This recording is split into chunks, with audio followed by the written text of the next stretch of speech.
로이드 존스의 성경교리 강해에서 발제하였습니다. 제30장 속죄의 필요성. 우리는 지금 개신교의 본질적인 속죄의 교리를 살펴보고 있습니다. 앞장의 강의를 끝내면서 마지막 논증이 남아있다고 말하였습니다. 이제 8번째 요점을 제시하겠습니다. 이제 성경에서 우리 주님의 십자가 죽음이 절대적으로 필요했다는 것을 강조하는 진술을 살펴보고자 합니다. 물론 첫째는 겟세마네 동산의 사건입니다. 내 주님께서는 그 고뇌를 견디셨습니까? 왜 주님께서 피땀을 흘리셨습니까? 여기에 무슨 의미가 있습니까? 주님의 죽음이 순교자의 죽음이었다는 견해는 앞에서 살펴보았듯이 전혀 부적절한 설명입니다. 순교자들은 죽음 앞에서 그리스도처럼 행동하지 않았습니다. 겟세마네 동산의 주님은 한 가지 사실에 직면해 계셨습니다. 그리스도의 죽음에는 그분을 극도로 견딜 수 없게 하는 요소, 그리스도께서 피땀을 흘릴 정도로 고뇌하게 만드는 요소가 있었다는 것입니다. 우리 주님의 기도를 기억하십니까? 내 아버지여 만일 할만하시거든 이 잔을 내게서 지나가게 하옵소서. 마태복음 26장 39절. 그러나 나의 원대로 마시옵고 아버지의 원대로 하옵소서. 그리스도의 죽음이 단지 육체적 죽임을 가리키는 것일 수 없습니다. 다시 한번 말하지만 이 경우 그리스도께서 순교자들, 즉 그리스도를 따르는 자들보다 열등하게 되기 때문입니다. 그리스도께서 미리 알고 계시는 어떤 일이 그리스도의 죽음에서 일어나려 하고 있었으며 그리스도께서는 가능하다면 그 일을 피하려 하셨습니다. 주님께서 이 땅에 계시는 동안 성부께서 이러한 간구를 하신 것은 이번뿐이었으며 따라서 이 간구는 매우 예외적이었다는 것입니다. 이것은 주님의 죽음에는 절대적 필요성이 있었음을 말해줍니다. 주님께서 하신 질문은 이것입니다. 그게 절대적으로 필요합니까? 내가 다른 방법으로 그 일을 할 수 없습니까? 가능하다면 이 일이 일어나지 않게 해주십시오. 그러나 주님께서는 가능하지 않다면 자신이 그 일에 복종하겠다고 말씀하셨습니다. 이것이 주님의 십자가 죽음이 그 방법에 있어 절대적으로 필요했다는 최종적이고 결정적인 확증입니다. 우리는 이 논증을 확증하는 것을 덧붙일 수 있으며 어떤 의미에서 되풀이할 수 있습니다. 그것은 주님께서 십자가에서 하신 버림받음의 외침이었습니다. 나의 하나님 어찌하여 나를 버리셨나이까? 마가복음 15장 34절. 이러한 외침은 단순히 육체적 고통에서 나왔다고 말하는 것은 분명히 부적절합니다. 왜냐하면 순교자들에 대한 전체적인 논증이 또다시 여기에 적용되기 때문입니다. 분명히 그 자체로 독특하고 특별한 일이 일어나고 있었습니다. 주님께서는 자신이 하나님께 버림받고 있음을 알고 계셨습니다. 주님과 영원하신 성부의 교제가 일시적으로 단절되었습니다. 그 영원한 품에서 오셨으며 태초부터 하나님과 함께 계셨던 그분께서 영혼 가운데 처음으로 하나님의 얼굴을 볼 수 없게 되었습니다. 두 번째 진술들은 주님의 십자가 죽음의 절대적인 필요성을 직접 확증하는 것들입니다. 로마서 3장 25절에서 26절. 이 예수를 하나님이 그의 피로 인하여 믿음으로 말미암는 화목제물로 세우셨으니 이는 하나님께서 길이 참으시는 중에 전에 지은 죄를 간과하심으로 자기의 의로우심을 나타내려 하심이니 곧 이때에 자기 의로우심을 나타내사 자기도 의로우시며 또한 예수 믿는 자를 의롭다 하려 하심이니라.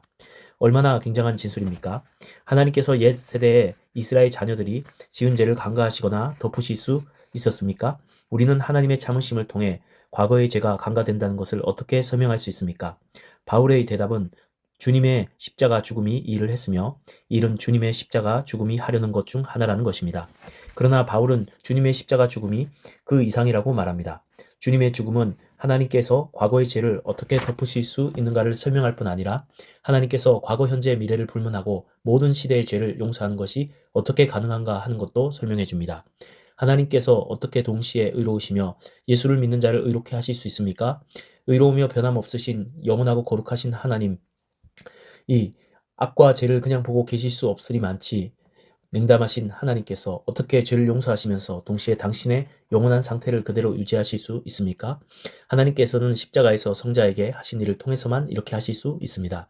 하나님께서는 성자를 죄의 화목제물로 내어주셨으며 자기도 의로우시며 또한 믿는 자들을 의롭다 하려 하시려고 이렇게 하셨습니다.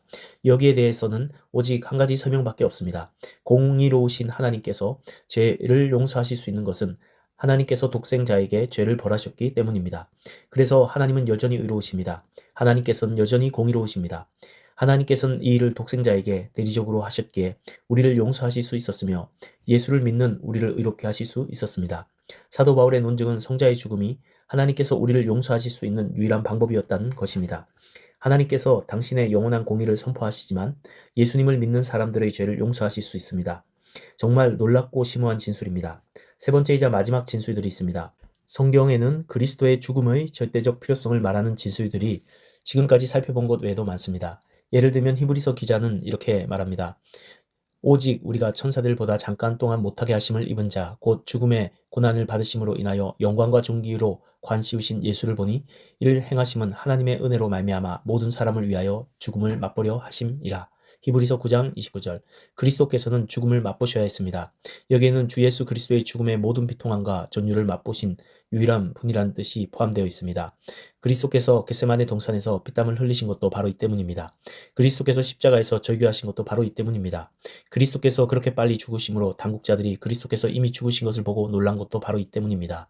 영원하신 성부 하나님께서 당신의 독생자 사랑하는 성자께서 이렇게 죽음을 맛보는 것이 절대적으로 필요하지 않았다면 과연 그렇게 하도록 허락하셨겠습니까? 로마서 8장 32절. 자기 아들을 아끼지 아니하시고 우리 모든 사람을 위하여 내어 주시니가 어찌 그 아들과 함께 모든 것을 우리에게 은사로 주지 아니하시겠느냐. 특히 첫 부분 자기 아들을 아끼지 아니하시고에 주목하십시오. 하나님께서 성자에게 무엇을 면해 주지 않으셨다는 말입니까? 죽음의 고뇌와 수치를 면해 주지 않으셨다는 말입니다.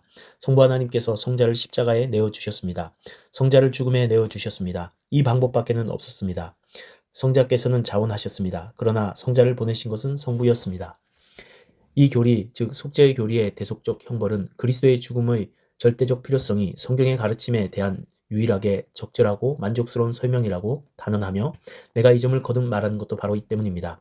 그러나 여러분이 몇 가지 부분적인 논증을 원한다면 다음 논증을 취하십시오. 첫째, 하나님의 진노에 대한 교리입니다. 하나님께서 죄에 대한 진노하신다는 교리를 전적으로 믿습니까? 그렇다면 죄에는 분명히 형벌이 따라야 합니다. 따라서 형벌적 요소가 들어오고 대속의 필요성도 이어집니다. 둘째는 하나님의 율법의 위험과 불변성입니다. 진실로 너희에게 이르노니 천지가 없어지기 전에는 율법의 1.1에게도 반드시 없어지지 아니하고 다 이루리라. 마태복음 5장 18절.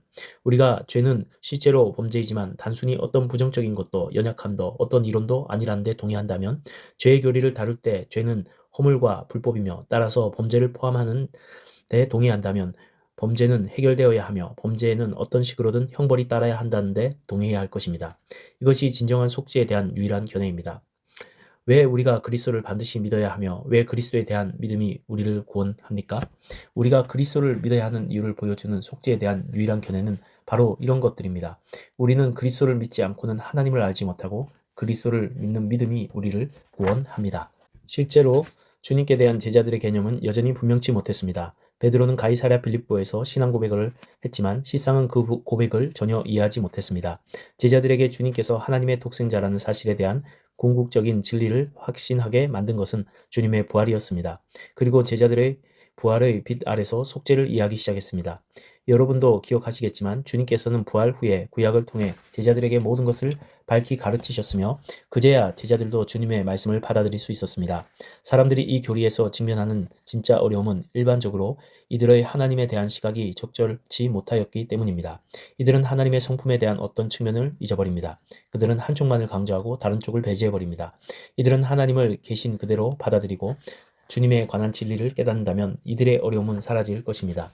왜 성자께서 이 땅에 오셨습니까? 왜 그 성자께서 죽으셨습니까? 하나님이 이 세상을 이처럼 사랑하사가 그 대답입니다. 이 모든 일을 이루신 것은 하나님의 사랑이었습니다. 십자가는 하나님의 사랑에 영향을 끼친 그 무엇이 아니었습니다. 하나님의 사랑이 십자가를 낳았습니다.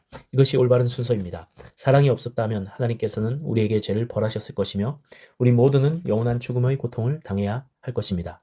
하나님께서 여러분과 내가 용서받을 수 있도록 우리의 죄를 당신의 성자에게 담당시키시고 성자를 벌하셔야 했습니다. 세상에 이보다 더 위대한 일이 있을 수 있습니까? 여러분은 하나님의 사랑이 이보다 더 크고 분명하게 나타난 사건을 말할 수 있습니까? 여러분이 하나님의 사랑을 볼 수 있는 곳은 하나님의 성자께서 우리를 대신해서 여러분과 내가 초래했고 당연히 받아야 하는 율법의 형벌을 십자가에서 받으실 때입니다. 우리는 하나님의 율법을 지키지 못했으나 우리 주님께서는 우리의 그런 죄를 십자가에서 해결하셨습니다. 주님께서 십자가를 지셨습니다. 주님께서 자신을 드리셨습니다. 자신의 몸, 자신의 생명을 드리셨습니다. 그리고 하나님께서는 우리 죄를 주님에게 담당시키셨습니다. 주님께서는 수동적이었습니다. 하나님께서 이 일을 하고 계셨습니다. 이 일은 하나님의 몫이었습니다. 주님께서는 수동적으로 순종하셨습니다. 그러나 주님은 삶 가운데서 능동적으로 순종하셨습니다. 율법 아래 있는 자들은 속량하시고 우리로 아들의 명분을 얻게 하려 하심이라. 너희가 아들인 고로 하나님이 그의 아들의 영을 우리 마음 가운데 보내사 아바 아버지라 부르게 하셨느니라. 갈라디아서 4장 4절에서 5절. 주님께서는 율법을 온전히 지키셨습니다. 율법의 1.1회까지 모두 완성하셨습니다. 그리스도께서 하신 모든 것이 우리에게 적용됩니다. 그리스도께서 순종으로 율법을 존중하고 지키셨을 때 그분은 자신만을 위해서가 아니라 나를 위해 그렇게 하고 계셨습니다.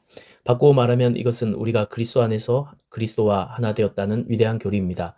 속죄는 이렇게 이루어집니다. 그리스도께서 능동적으로 하신 일이 우리에게 전가됩니다. 그리스도께서 수동적으로 하신 일도 우리에게 전가됩니다. 그러므로 그리스도 안에서 그리스도를 믿으며 그리스도와 연합한 우리는 아무런 두려움 없이 어떤 전율이나 공포도 없이 율법을 대할 수 있습니다. 우리가 그렇게 말할 수 없다면 우리의 믿음이 잘못되었다고까지 감히 말하고 싶습니다. 우리는 더 이상 율법 아래 있지 않습니다. 우리는 은혜 아래 있으며 따라서 토플레디처럼 말해야 합니다. 율법과 하나님에 대한 두려움이 나와 아무 상관없다네. 나의 구원자의 순종과 피가 내 모든 허물을 감추었다네. 얼마나 영광스러운 고백입니까? 이제 우리를 대신하신 우리 주님의 이러한 온전한 사역의 몇몇 결과들을 계속해서 살펴보겠습니다. 이것은 우리가 때때로 생각하는 것보다 더 대단한 주제입니다.